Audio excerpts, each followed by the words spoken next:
freefromhell.com. Today, I'm going to read an email, and it's just funny because I am having a day, and I have these days, it seems like fairly often, because I feel like I say this in the videos in the beginning a lot.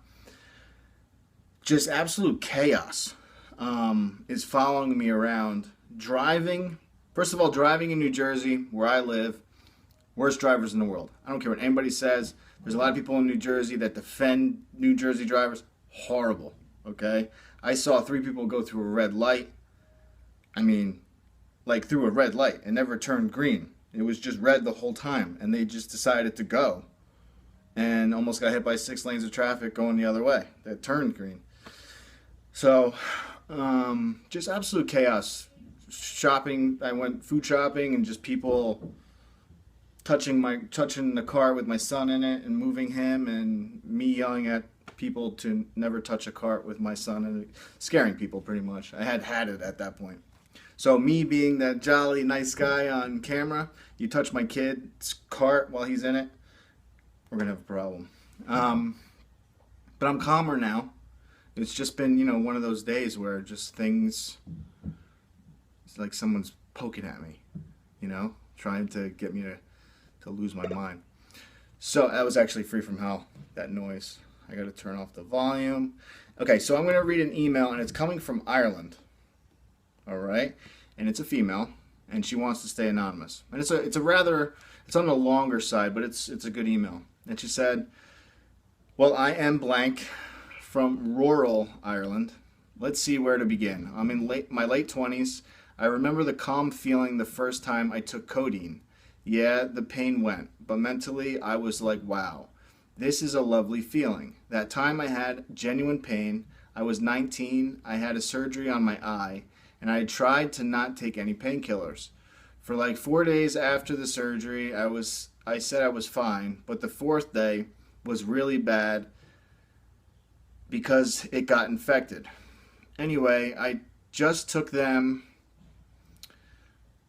throughout the time prescribed and didn't even finish them. They were Tylex, a mix of paracetamol and 30 milligrams of codeine. I had 2 4 times a day that time. Over the years, my tolerance grew to the pain meds." Okay, so that's pretty normal.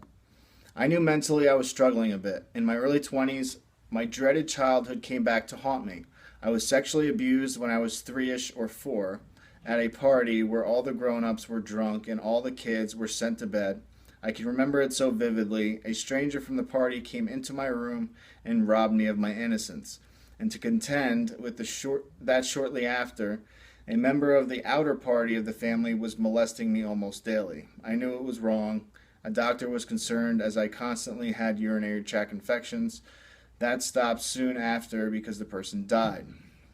So I just got on with life and pushed it deep down inside me.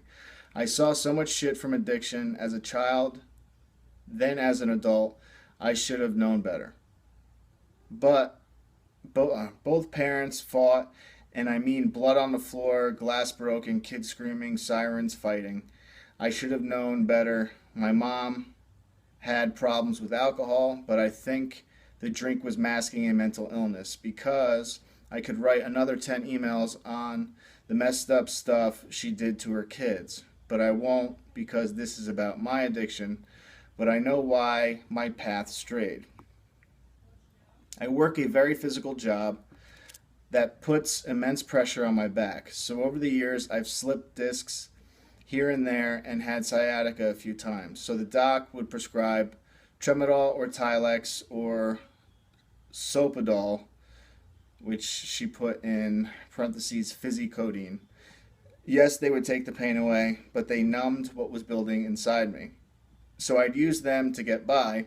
I never have withdrawal as I'd buy over-the-counter codeine, Nurofen Plus, which is ibuprofen and 12.5 milligrams of codeine, and Solpadeine, which is paracetamol and 8 milligrams of codeine, till the next script. But then I started taking Nurofen Plus all the time. My tolerance grew. During this time, I'd suffer anxiety attacks. My childhood just hit me with a bang. went to the doc, and of course, the antidepressants were prescribed.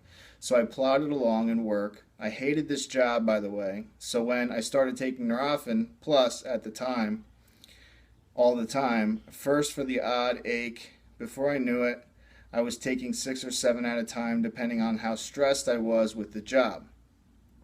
The boss was a real blank. Before I knew it, the reason I said blank is it was a really, really bad word. And I know it's used fairly often in Europe, but here it's considered really bad. Before I knew it, I was up to 72 a day. Stupid, I know. I was seeing a therapist at the time. I never mentioned my dirty codeine secret. I stopped with the antidepressants and was just taking the Nurofen Plus. My mother passed away, primarily down to alcohol during this time, cirrhosis of the liver. We were distant for years and made amends at the end. So, in a way, that was closure. During this time, my boss in work became a bully, asking me why I was so upset, knowing fully why I was upset, and other unnecessary comments and insults. In time, I left, found a job I liked on a part-time basis. Then, out of the blue, I got the stabbing pain in my leg and a mild pain in my chest. The doctor said it was anxiety and gave me diazepam, which is a benzodiazepine. I took them as prescribed, but the pain worsened. I was still taking all the Nurofen Plus. I mean, I haven't read the whole email, but it sounds like you had blood clots, because that's what I had. I went back to the doc as I felt I couldn't walk. They said the pain was all in my head. I hobbled home and went back pleading for help a day later as I couldn't breathe. I saw a different doc this time, which I'm so thankful for. Everything happened so quick. It turned out I had a blood clot in my leg and traveled to both lungs, multiple PE in both lungs. You had the same thing I had. You had a deep vein thrombosis and pulmonary emboli. So, she says, I ended up in the hospital. I was very lucky. The hospital said a few more hours it would have been fatal. So much pain. The pain management team were baffled that they couldn't manage my pain. They tried all sorts of stuff at the time. And I mean all at the same time. Tramadol, Tilex, Lyrica, all after the other, as nothing was working. I never told them about the Nurofen Plus. I was too afraid. Then they went straight to the morphine, oxycodone, 10 milligrams. I was getting 10 milligrams of oxy each hour. Wow, I was like, happy days, no pain, and a nice content feeling. It was good because the pain went. I was in the hospital for a week. I was told never to take the Nurofen Plus while I was on blood thinners, as the two medicines mixed and can react. That's true. I mean, you shouldn't be taking any ibuprofen or naproxen or anything like that when you're on blood thinners. So I come out of the hospital with all these scripts. Oxy 10 milligrams, 170. Damn, they give you 170 10 milligram oxycodone and Tramadol and Panadol. Bear in mind, in hospital every hour I was doped up. Even woke up to take a pill. So I took them as I was getting them in the hospital every hour. I didn't know better. I just knew I didn't want the pain. They lasted about 10 days. Then I slept for 2, and then I woke up in a nightmare. My dad did not know what was going on. I did not. My arms jumping on their own, shaking, sweating, vomiting, diarrhea. I ended up in accident and emergency on a drip where I'm told I'm going through withdrawal, but I'm too far through to go back. They sent me home with basic pain meds and anxiety meds. Withdrawal I would not wish on my worst enemy, not even that horrible boss I had. My partner was a great help too. During that time we found your videos. You're a great man and inspiration to help break the silence and stigma of this global epidemic. Well, I got through it with the help from my partner. He is awesome. I did great for a year because I knew I couldn't have them. Then when I got taken off the blood thinners, and yes, you guessed it, I went back to the Nurofen Plus. The tolerance grew. I took them non-stop in large amounts for almost 10 months. Then I just wanted to stop. I went through withdrawals over a long weekend, so I did not miss work. I lasted 6 weeks. Then I started getting a cocky feeling that I was cured, and I bought a box. Well, down the slippery slope I went. I'm back to having 3 boxes of 24 Neurofen Plus a day and hating myself. Dreading going on trips away because I'd have to pre-buy and plan pills for when I'm away. I'm lying to the man I love because I promised him after he stuck by me through it. Before that, I'd never take them again. I always functioned with them. Then I started feeling sick, no energy, no motivation to see my family and friends, nose running like a tap, chest pain, problems with stomach acid. I gained a lot of weight. So I just got to the point that I can't go on like this. Been constantly jealous of people who are just getting by without taking something, wishing that I was a younger version of me and could go back in time and never know what it felt like to have opioids and how it felt, because in that instance ignorance would have been bliss. So I thought I prepared myself for impending withdrawal doom, water, vitamins, bananas. I wanted to go into August clean. I tried tapering, but it doesn't work for me. I didn't want a Neurofen Plus safety net. So 2 days in, over a weekend, I have it all. Chills, sweats, DNV, water won't stay down, and I then had to go into work and work through it. They thought I had food poisoning. I hate the fact I got so good at lying. In the end, it got too much. I knew I needed help. I went to the doctor and confided in her, the first professional I ever told. She was so nice about it. She gave me anti-sickness meds and anxiety meds. They helped a lot. I had no choice but to work through it. I'm proud I did it. I didn't abuse the anxiety meds.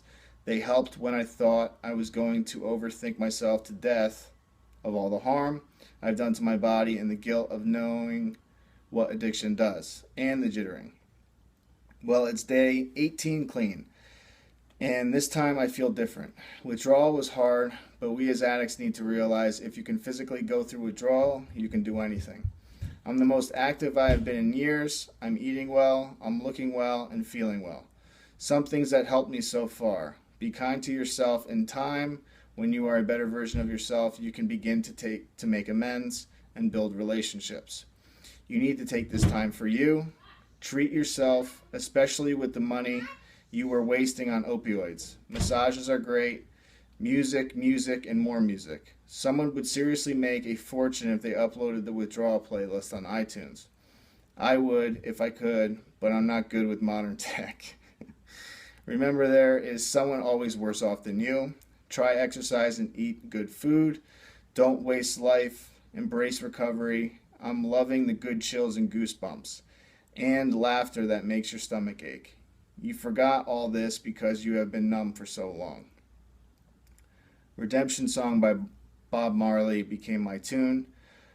I leave you with this little gem of a lyric that is helping me through each day. Emancipate yourself from mental slavery.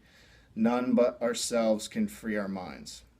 A little information about Neurofen Plus in Ireland. It's regulated as you need to talk to the pharmacist to get it, but it's not like in Australia where you're limited to a certain amount of boxes a month or need to show identification. If I wanted, I can go to 20 different pharmacies in a day and buy a box in each. I really hope this changes soon, as it is a problem. Thank you, Ryan, for being a voice. For the so many of us who suffer in silence, many thanks. Share my story if you think it may help. Good story. One of the longer stories I've read in quite some time. But see, I enjoy stories that are longer because I feel like they go more in depth. And you can actually, you feel like you know the person by the end of the story. What's interesting to me is that no matter where you are, where you come from, what country you live in, this problem is a serious, serious issue. I mean, I got into a debate with somebody yesterday about the fact that they felt that addiction, not everybody is an addict. Addiction, just because not everybody gets addicted to pain meds. And I explained to them, or tried to explain to them, that if you were to put somebody in a room, okay, say they were in prison, and you gave that prisoner every day 20 milligrams of oxycodone every single day for a year, and then took it away from them, they would be batshit crazy going nuts for that drug. And they told me that that's not how it works. And of course, I'm not going to go into what I do every day, what my background is, but the conversation was through friends, and it was in a very open environment socially. So I wasn't going to get heated over the argument. But I just left it with that saying, and I'm sure someone will, if they were to bring it up to somebody, they would say, well, this is what he does every day, and I'm sure he knows what he's talking about, but it wasn't worth it. The person was just going right, one ear out the other. But the main issue here is that it is an epidemic everywhere. I get emails from all over the world, and it wasn't always like that, and it's obvious because Free From Hell is bigger. The amount of videos I do, there's more exposure, so more people are reaching out and finding me. But I mean, countries you wouldn't even believe have problems. I mean, Middle Eastern countries. I mean, I talk to people, if they speak English, I talk to them. And it's all over the world. So this issue is not just, Australia, United States, Canada, Ireland. It's everywhere. UK, I mean, everywhere. I didn't even know some of these places had medication, pain meds, and it's everywhere. So I appreciate it. I love the fact that I'm getting emails from outside of the United States, especially long emails like this where I can really get to know a person. I mean, you really feel like you know her by the end of it. So if you do live outside the country, outside the United States, my home base, feel free to share your story. The more exposure, the more stories we get from other parts of the world, you can see the similarities no matter where you are. And it's educational for me. I mean, just to learn about different over-the-counter meds and stuff like that. So anyway, I'm rambling. If you live outside of the United States, you want to share your story, feel free to share your story. Especially get as detailed as possible, make it as long as possible, and share as much as you want. It doesn't have to be a small amount. I would much rather have, 3,000 words than 200 words. Because if it's that small of an email, you don't really get to know the person, and how much can you really share in 200 words, So the longer the better is what I'm getting at. If you'd like to share your story, email me at ryan@compsupport.com. In the subject line, put YouTube story, my story. Let me know if you want to use your first or last name or stay anonymous. Leave some comments for her. She did stay anonymous herself. And congrats on, she said 18 on the email. I'm not sure how old this email is. I have to look back at it, but congrats to her. All right, so check out some more videos, leave some love for her, and I will see you guys tomorrow. Have a good one.